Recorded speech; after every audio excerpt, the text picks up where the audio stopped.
much for coming here, because not only did that, I've had you back several times on Radio to Women, but I love the message that you really talk about the connection between money and power. Yes, I do. So let's talk about that. But Evelyn, it's a hard act to follow. There's a galaxy of coffee out there now that has become the euphemism for everything that's going on. So on the face of it, money equaling power to me is really straightforward, and probably to you too, to everyone here. You know, we've just seen a presidential election where money spoke volumes. Influence, activities, good causes, bad causes, what have you. Money and power is an easy kind of equation. Where it gets complicated is when you put sex into that equation, and a different kind of sex in this case, more like gender. And that is because it's been only relatively recently that women have had significant amounts of money, or if it came from old money and wealth, then they didn't really control the money they had. And as soon as that happens, that women, money, and power get into the same sentence, the same rooms, the same precincts, things get complicated. So just to give you an idea of how far we've come in terms of women's wealth, the latest IRS figures report that fully 43% of the top wealth in this country is now female, which means more than 4 out of 10 of the top wealth. That's out of the 2.7 million who are considered top wealth holders. And top wealth, by the way, yeah, that's pretty good. And top wealth, by the way, is defined by the IRS as 1.5 million in assets without home equity. So we're reaching parity, 50%. In addition, you quoted 58% for consumer purchasing that women do. I've heard even higher figures. The U.S. economy is driven by consumer purchasing and demand. We know that. So there's that big muscle that women are also flexing. In addition, entrepreneurship for women is thriving. So those 3 areas, they're starting businesses twice as fast as men do. There are 3 areas that power, money is flowing toward women. However, women don't like to handle money. This continues to be the case. Whether it's old wealth, whether it's women living paycheck to paycheck, whether it's anything in between, there's a real denial of taking over the finances, of handling the dough. Women give it over to brokers, to men, to relatives, to managers. And I like to talk when we get to the issue of financial literacy and financial empowerment for women, which I know is coming up. I like to talk about transcendence as opposed to transactions, because I think nobody really looks at, and one needs to, the emotional side of money. How money represents fears, fantasies, anxieties, expectations, what have you. We learn this as kids, and yet it's all about the spending, the saving, the giving, the investing, you know. And until we deal with our financial expectations and emotions, I don't think women are going to feel their power. And that's how to pursue it, is to look within, find your emotional engagement about money, and then you can use the money for the things that matter to you. So that kind of takes me a little bit to my second question, which was, how do you connect it? You know, how do you connect money to power? And it sounds like you have to deal with the emotional integrity of the money first as an individual. But thinking of it a little bit broader and assuming that we've taken that step, how do we connect the power of money within our community? Mm-hmm. So if money is power, we'll take that as a given. And if women are not fully owning their financial decisions, and in addition, I think we're inculcated with the idea as girls, as women, that money equals security. Somehow, if you get a lot of dough, you'll be safe, you know?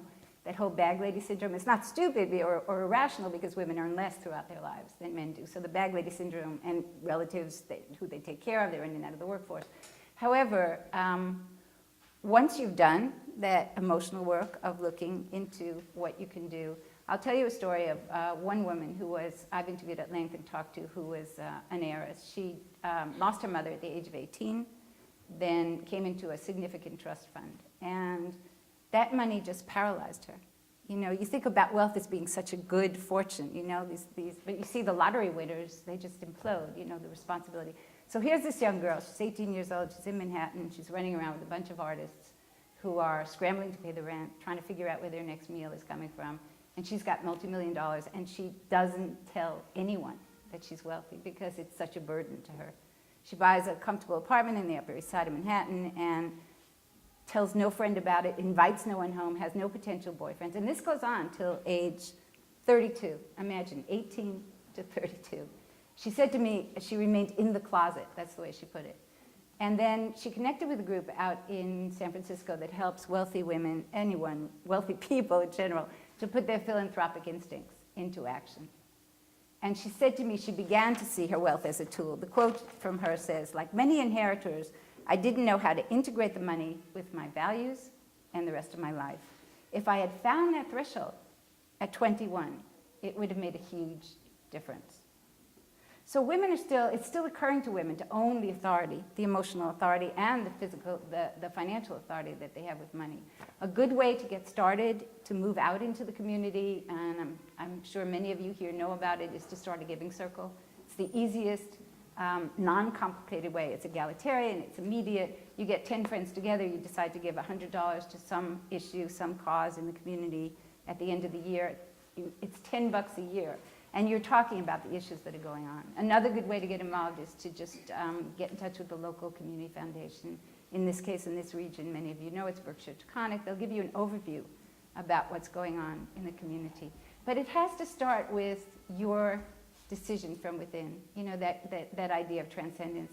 Society is unbelievably unkind to women who are wealthy. Think about it. You step forward and you put yourself in the limelight. You say, I have money and I have power, and you're bitchy and you're aggressive and you're indulgent and you're greedy and you're stupid.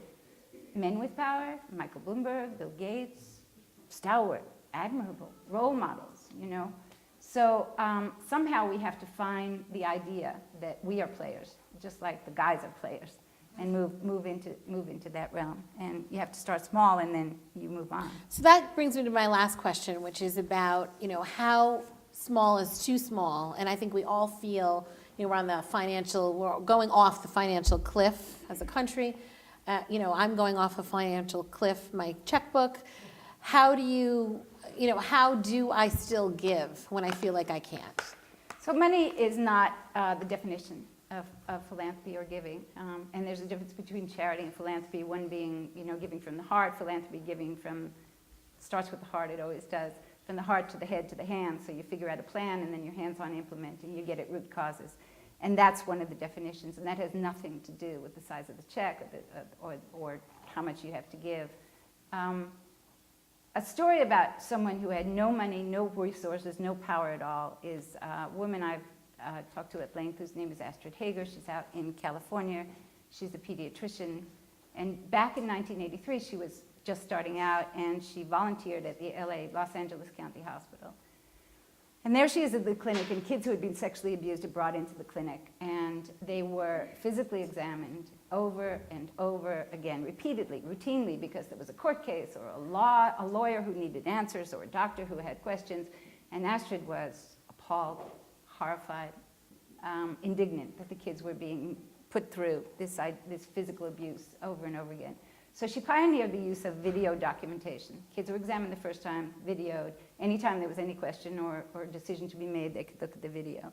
And then that wasn't enough. She launched a one-woman campaign to get the law passed in the state of California whereby the video could be put into evidence as legal documentation. And then that wasn't enough. Then Astrid got a law passed in every state in the union, whereby now, since 1983, kids don't have to be examined over and over again, so the video can be used. So there's a woman, no resources, no money, nothing. In fact, she went on, because of that experience, she went on to make her career in this combating family violence and sexual abuse. And nobody would give her any money, nobody would pay attention to her in the 80s. So she had a trailer that she found parked on the parking lot of the LA County Hospital, and the cops and social workers were bringing kids to her, they had nowhere else to go. And now she's running a place called VIP, which is Violence Intervention Program, a facility in LA helping like 20,000 kids and people who are abused and have had violent episodes. So it doesn't, the thing to remember is that philanthropy and giving has nothing to do with the zeros in your bank account. It really is all about a decision. It's a personal decision.